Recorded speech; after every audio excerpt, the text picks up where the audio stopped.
ரகசியமாக இடம் வாங்குங்கள், ரகசியமாக வீட்டை கட்டுங்கள், புதுமனை புகு விழாவிற்கு மட்டும் அனைவரையும் கூப்பிடுங்கள். ரகசியமாக காதலியுங்கள், திருமணத்திற்கு மட்டும் அனைவரையும் கூப்பிடுங்கள்.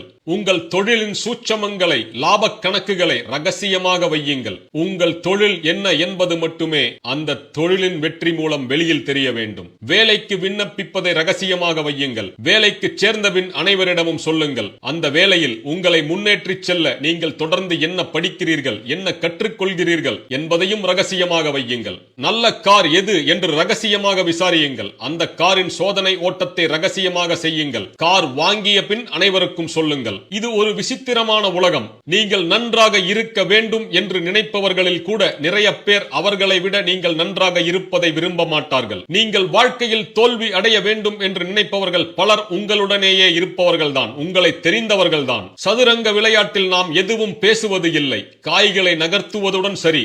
சதுரங்க விளையாட்டில் நாம் உச்சரிக்கும் இரண்டே வார்த்தைகள் செக் மற்றும் செக்மேட். வாழ்க்கையும் சதுரங்க விளையாட்டு போலத்தான். அடுத்து என்ன செய்ய போகிறீர்கள் என்று வெளியே சொல்லாதீர்கள். அமைதியாக செயல்படுங்கள், சாதித்துக் கொண்டே இருங்கள். உங்கள் சாதனைகள் தான் உங்கள் வாழ்வில் நீங்கள் பேசும் செக் மற்றும் செக்மேட்.